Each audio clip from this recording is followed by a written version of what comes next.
Baik, Assalamualaikum warahmatullahi wabarakatuh. Kami dari kelompok B01B yang beranggotakan 5 orang. Yang pertama Dewi Ainingsih, kedua Lucky Saputra, yang ketiga Meifa Rara Saputri, dan yang keempat Trides Teresia, dan yang kelima Triadi. Di video ini kami akan menjelaskan tentang ide bisnis yang telah kami buat, yang akan dimasukkan ke dalam bisnis model Canvas atau BMC.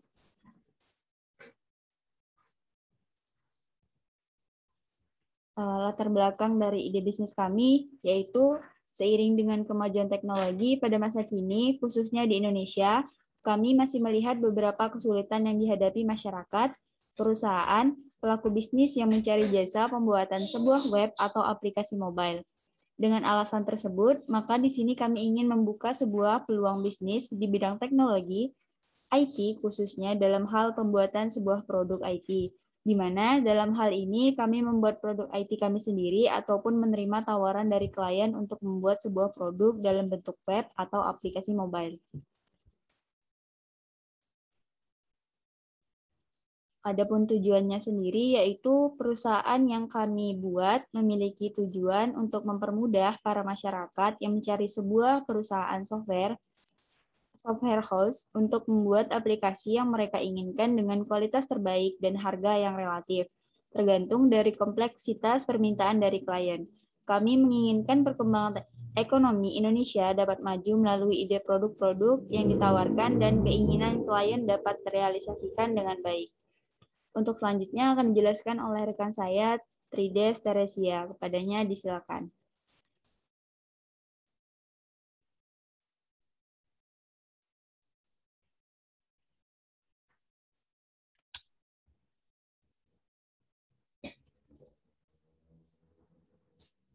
Untuk selanjutnya ada BMC Software House.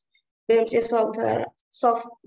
atau Business Model Canvas terdiri dari 9 pilar utama yang merangkum proses bisnis, mulai dari value perusahaan, segmen pelanggan, hingga struktur dari value perusahaan. Biasanya ini adalah hal paling awal yang dibutuhkan seorang pengusaha. Ini adalah tabel model BMC Software House.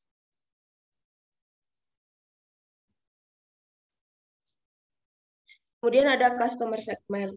Bagian ini akan menjelaskan siapa pelanggan potensial dari produk Anda, dan bisa juga berisi profil orang yang memiliki masalah yang akan dipecahkan oleh bisnis Anda.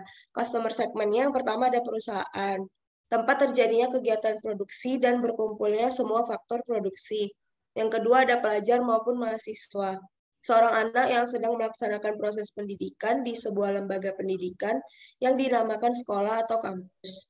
Yang ketiga ada pabrik, suatu bangunan industri besar di mana para pekerja mengolah benda atau mengawasi pemrosesan mesin dari satu produk menjadi produk lain sehingga mendapatkan nilai tambah.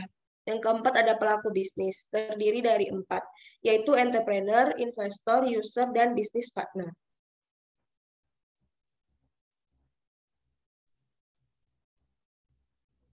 Kemudian ada value proposition. Value proposition merupakan kumpulan produk dan jasa yang memberikan nilai untuk segmen pelanggan yang spesifik. Value proposition merupakan alasan utama kenapa customer bertahan kepada sebuah produk atau bahkan pindah ke produk lainnya.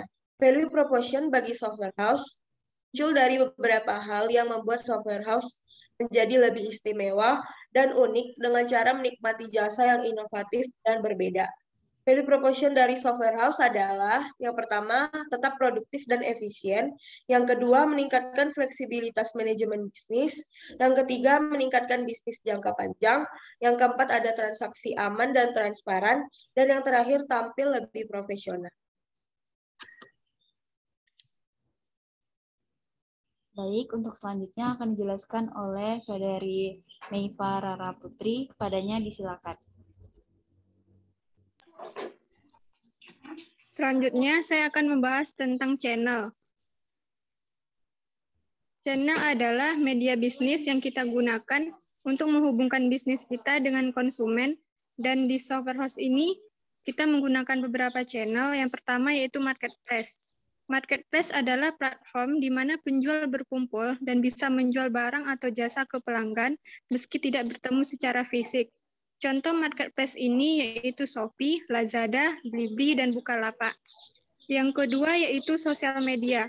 Platform digital yang memfasilitasi penggunanya untuk saling berkomunikasi atau membagikan konten berupa tulisan, foto. Contoh sosial media yaitu Instagram, Facebook, Twitter, TikTok, dan WhatsApp. Yang ketiga yaitu office, tempat yang digunakan untuk perniagaan atau perusahaan yang dijalankan secara rutin. Dan yang terakhir yaitu media cetak, media yang memuat informasi dalam bentuk publikasi cetak, contohnya yaitu koran, brosur, poster, banner, dan billboard.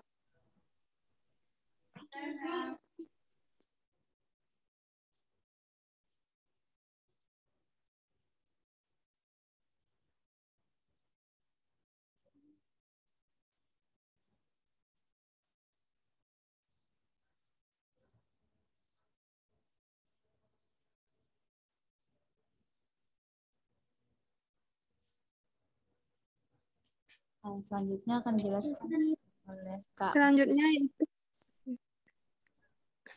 nggak gerak.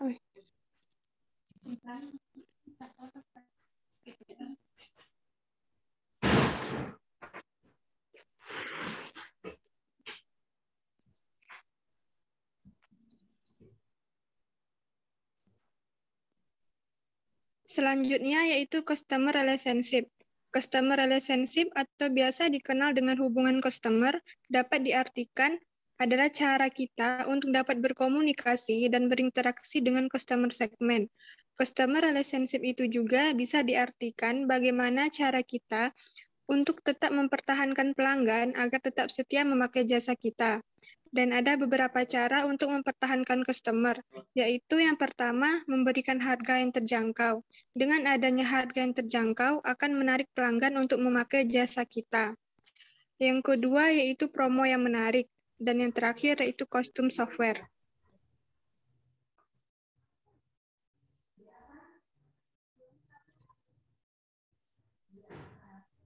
Baik, untuk selanjutnya akan dijelaskan oleh Lucky Saputra, kepadanya disilakan.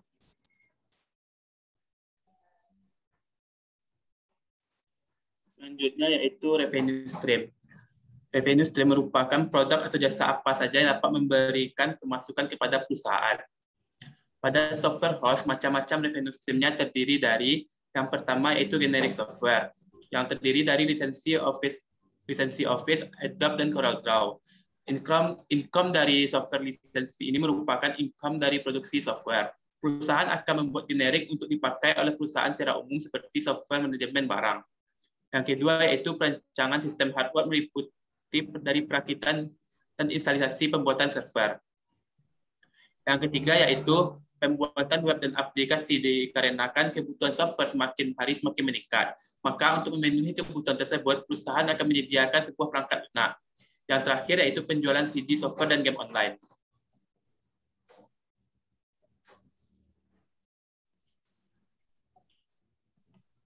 Selanjutnya yaitu key activity. Key activity atau kunci aktivitas adalah kegiatan yang dilakukan dalam menjalankan bisnis. Dalam software house ini kegiatan kita adalah yang pertama yaitu membuat software atau web sesuai permintaan customer. Yang kedua yaitu IT service seperti memperbaiki laptop, memaintain web dan software. Yang ketiga yaitu konsultasi IT, yaitu mendengarkan konsultasi customer dan memberikan solusinya. Yang keempat yaitu desain grafis, sesuai dengan permintaan customer, baik itu iklan, benar, dan lain-lain. Kesimpulannya yaitu memenuhi kebutuhan customer di bidang IT. Selanjutnya ada case research. Case research menjelaskan aset strategis perusahaan. Aset ini bisa berupa bahan baku produk, infrastruktur atau infrastruktur dibutuhkan dan semacamnya. Case research di dalam software house terdiri dari dua, yaitu fisikal, yang terdiri dari hardware dan software, programmer UI UX dan programmer keuangan. Yang kedua yaitu intelektual, yang terdiri dari hak paten, aplikasi ERP, dan perusahaan hosting. Baik, selanjutnya akan dijelaskan oleh Priyadi. Padanya silakan. Oke, baik. Selanjutnya yaitu key partnership. Keep Partnership terdiri dari 4.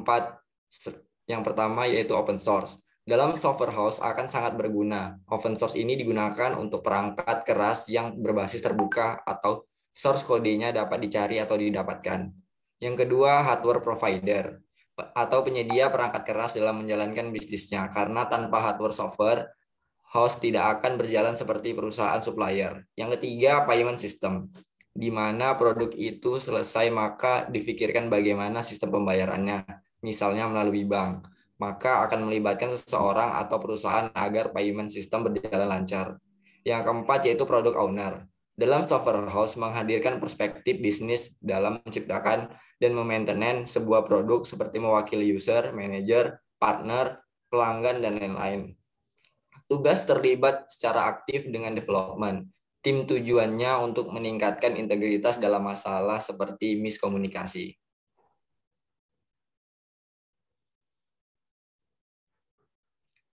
Selanjutnya yaitu cost structure. Cost structure pada software house berupa yang pertama biaya listrik. Biaya yang dikeluarkan untuk membayar listrik yang digunakan selama pengerjaan produk. Yang kedua gaji pegawai. Biaya yang dikeluarkan untuk membayar gaji para pegawai. Yang ketiga biaya marketing. Biaya yang digunakan untuk kegiatan marketing yaitu mempromosikan produk. Yang keempat biaya akses internet. Biaya yang digunakan untuk membayar akses internet yang selama pengerjaan pembuatan produk. Yang kelima, biaya komputer dan maintenance. Biaya untuk komputer dan maintenance komputer pada saat pembuatan produk. Yang keenam, sewa atau tempat biaya yang digunakan untuk membayar sewa tempat. Yang ketujuh, biaya pajak. Biaya yang digunakan untuk membayar pajak atau pajak banner, pajak usaha. Baik, mungkin cukup sekian video penjelasan dari kelompok kami mengenai ide bisnis yang telah kami buat. Saya akhiri. Wassalamualaikum warahmatullahi wabarakatuh.